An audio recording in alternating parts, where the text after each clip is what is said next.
भाभी भी आएंगी, भतीजा भी आएगा मेरा, पूरा आरा में शोर भी मचेगा, पार्टी भी होगा। पवन सिंह की तीसरी चौथी शादी पे जो है ना उनके भाई ऋतिक सिंह ही मुहर लगा दिए। उनके भाई का कहना है कि शादी भी होगी, मेरी भाभी भी आएंगी, मेरा भतीजा भी होगा और आड़ा में जो है ग्रैंड पार्टी होगी। यानी आप समझ सकते हैं कि पवन सिंह के जो परिवार वाले हैं उनको पूरा इंतजार है इस चीज़ का कि जितना जल्दी तलाक हो, जितना जल्दी ज्योति से छुटकारा मिले और पवन सिंह की मतलब जो शादी है वो हो जाए। अब वो चाहे महिमा सिंह से हो या किसी और से हो, लेकिन पवन सिंह की शादी जो मतलब कि होगी। अब बात करते हैं कि भाई महिमा सिंह से पवन सिंह की शादी कैसे होगी, क्योंकि जब अक्षरा सिंह से शादी होने की बात हुई थी तो यही कहा जा रहा था कि अक्षरा सिंह नचनिया है, स्टेज शो करते हैं, जिसकी वजह से पवन सिंह के घर में उनकी शादी नहीं हुई। पवन सिंह का परिवार उनको नहीं अपनाया क्योंकि भाई अक्षरा सिंह स्टेज शो करती थी, पवन मूवी में काम करती थी और जो पवन सिंह का जो परिवार है एक संस्कारी परिवार है, उसको एक अच्छे संस्कारी घर की बहू चाहिए। उनकी माता जी कह रही हैं कि भाई उनको भी बहू से छुटकारा चाहिए, अब जितना जल्दी हो यानी छुटकारा हो जाए और जितना जल्दी अब होगा कि जैसे ही ये तलाक खत्म होगा वैसे ही पवन सिंह की दूसरी शादी होगी। लेकिन आपको क्या लगता है कि ये तलाक होगा? नमस्कार, राधे राधे। मेरा नाम प्रिया शर्मा है, मैं स्वागत करती हूँ आपका अपने इस नए वीडियो में।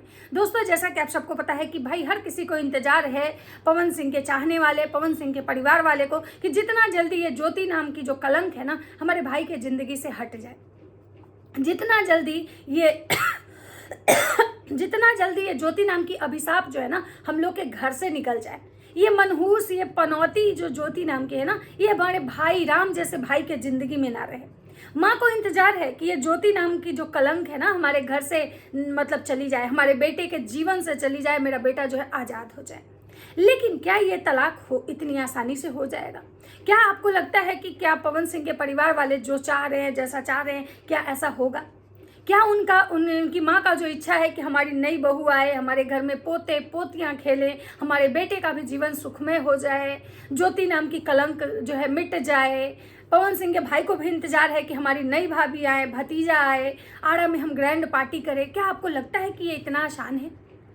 क्योंकि पवन सिंह भले ही ज्योति सिंह को तलाक देना चाहते हैं, लेकिन ज्योति सिंह जो है वो पवन सिंह को तलाक देना नहीं चाहती हैं। और रही बात कि जब तक औरत नहीं चाहे तब तक शायद तलाक नहीं होता है हिंदू मैरिज एक्ट में।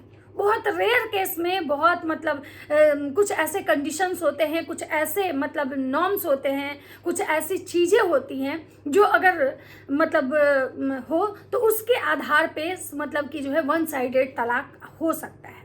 लेकिन ज्योति सिंह तो पूरी तरह से फिजिकली फिट है।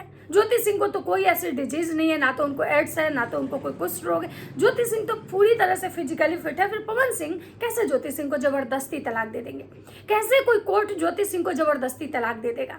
जब ज्योति सिंह नहीं चाहेंगी कि हम तलाक लें, तो फिर ज्योति सिंह अगर तलाक नहीं देंगी तो फिर पवन सिंह की माता जी का सपना कैसे पूरा होगा? फिर ऋतिक सिंह का सपना कैसे पूरा होगा? कैसे नई की भौजी आएंगी, कैसे भतीजा आएगा, कैसे पवन सिंह फिर से सेहरा बांधेंगे? क्या कुछ होगा? क्या मतलब सबका जो मतलब पवन सिंह के परिवार का ये सपना जो है सपना ही रह जाएगा? क्या पवन सिंह अब 41 साल के हो गए, कुछ 4 साल 5 साल और अगर ये तलाक का केस चला तो पवन सिंह जो है 45-46 साल के हो जाएंगे। तो क्या पवन सिंह मतलब 50 साल में शादी करेंगे? फिर 50 साल में शादी करेंगे, फिर 60 साल में बच्चे पैदा करेंगे? फिर पवन सिंह की माता जी का फिर सपना का क्या होगा? क्योंकि ज्योति सिंह तो एकदम जिद पड़ी हुई है कि भाई हम तो तलाक नहीं देंगे, चाहे हम आजीवन कोर्ट के चक्कर लगाएं, चाहे हम आजीवन दर दर भटके, चाहे हम आजीवन पवन सिंह के नाम से ही सिंदूर लगाएं, पवन सिंह की बीवी बन के रहे, लेकिन तलाक तो हम किसी हाल में नहीं देंगे। जब अब किसी हाल में तलाक नहीं देंगे तो फिर आगे शादी का क्या होगा? हिंदू मैरिज एक्ट के अकॉर्डिंग जब तक आपका तलाक नहीं हो जाता है किसी शादीशुदा महिला या शादीशुदा पुरुष का, तब तक आप दूसरी शादी नहीं कर सकते हैं। यानी पवन सिंह के सामने जो है बहुत बड़ा धर्म संकट है।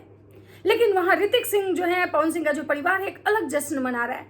अब बात करते हैं कि मतलब बहुत जगह पे ऐसा कहा जा रहा था कि ज्योति सिंह कहती हैं कि हम भाई 100 करोड़ 10 करोड़ हम क्यों लेंगे, हम मांगे ही नहीं, हम ऐसा डिमांड ही नहीं किए, और जैसा अगर कोई मेरे पे ऐसा एलिगेशन लगाता है तो हम उस पर लीगल एक्शन लेंगे।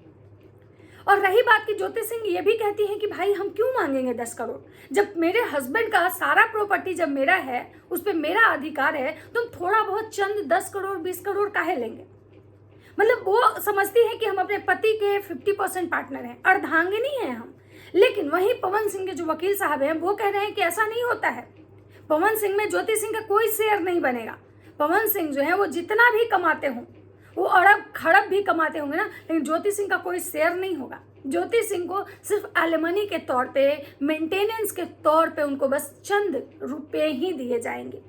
हाँ, अगर हो सकता है कि उनको रहने का घर एक दे सकते हैं पवन सिंह, लेकिन एलिमनी के तौर पे उनको पैसे ही दिए जाएंगे। लेकिन अब रही बात इसकी कि अगर ज्योति सिंह कह रही है कि हम तलाक देंगे ही नहीं, पवन सिंह चाहते हैं कि हमको तलाक दे, तो अगर पवन सिंह तलाक नहीं देंगे, ज्योति सिंह तलाक नहीं देंगे और पवन सिंह मतलब तलाक लेने के लिए ज्योति सिंह को प्रेशराइज करेंगे, तो अभी तक 7 सालों में पवन सिंह ज्योति सिंह को मेंटेनेंस के नाम पे एक फूटी कौड़ी नहीं दिए हैं। तो क्या मतलब अगर ज्योति सिंह 5 साल 6 साल और तलाक को ये खींचा जाता है, लंबा चलता है, सेटलमेंट नहीं होता है, तो क्या ऐसे कंडीशन में पवन सिंह ज्योति सिंह को भरण पोषण के लिए मंथली पैसे देंगे? क्योंकि ज्योति सिंह तो कह रही है कि हम तलाक देंगे नहीं, और पवन सिंह फिर सोचेंगे कि भाई जब हमको तलाक देगी नहीं तो हम इसको पैसा क्यों देंगे। लेकिन हाँ, ऐसे कंडीशन में भी ज्योति को पैसा मिलेगा, क्योंकि कोर्ट का एक नॉर्म्स होता है कि भले आपका तलाक लंबा चल रहा हो, लेकिन कोर्ट एक मतलब सडन अमाउंट तय करती है कि भाई आखिर वो जो महिला है वो कहाँ रहेगी, आखिर वो जो महिला है उसका जो पर्सनल खर्चा है वो कौन उठाएगा। भले तलाक जो है लंबा चल रहा हो, तलाक के केस जो है कोर्ट में चल रहे हो, लेकिन एक सडन अमाउंट जो है वो महिला को दिया जाता है कि भाई इससे जो है वो महिला अपना जीवन यापन कर सके। और शायद यही कारण है कि ये तलाक भले का क्या होगा नहीं होगा, ये लंबा खींचा जाएगा, लेकिन जो जज साहब हैं वो चाहते हैं कि एक सेटलमेंट करके एक बीच का जो रास्ता है इस केस में निकाला जाए।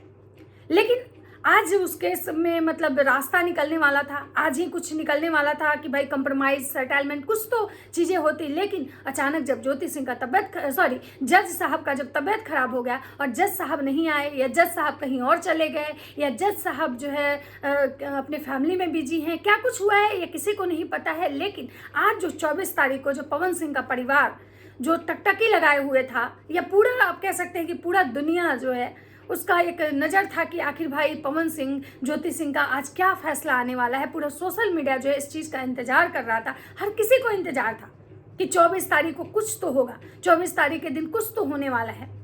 लेकिन ऐसे में जब जज साहब नहीं आते हैं तो मुझे लगता है कि पवन सिंह के परिवार वाले या ज्योति सिंह के जो भी दुश्मन हैं उन सबके मतलब इसमें ना पानी फिर गया। उनका जो मनसा था, उनकी जो चाहत थी कि भाई जितना जल्दी ये कलंक खत्म हो जाए, जितना जल्दी ये औरत जो है ना हमारे भाई के जीवन से निकल जाए, मेरे बेटे के जीवन से निकल जाए, हम लोग खुशहाल हो जाए, हमारे अपने बेटे की नई जगह पे शादी करें, हमारे घर में सहनाइयाँ बजे, हमारे जो बेटा है उसके जीवन में बस अब निरंतर खुशियाँ ही खुशियाँ रहे, सबके कहीं ना कहीं सपने पे जो है पानी फिर गया। अब देखना ये होगा कि अगला डेट कब आता है, देखना ये होगा कि अगले डेट पे क्या सुनवाई होती है, देखना ये होगा कि क्या ज्योति सिंह पवन सिंह सेटलमेंट कर लेते हैं, या फिर ज्योति सिंह जो है इस तलाक को मतलब जो है लंबा चलता है। देखना ये भी होगा कि आखिर सेटलमेंट होता है तो कितने पैसे मिलते हैं ज्योति सिंह को। देखना ये भी होगा कि क्या पवन सिंह वो पैसे देने के लिए राजी होते हैं या नहीं होते, क्योंकि जैसा कि पवन सिंह के भाई बोले हैं कि भाई पैसा तो नहीं मिलेगा। बाकी आपकी क्या राय है, अपनी राय कमेंट सेक्शन में जरूर दीजिएगा। तो चलिए मिलते हैं नेक्स्ट वीडियो में, तब तक सबको बाय बाय, राधे राधे।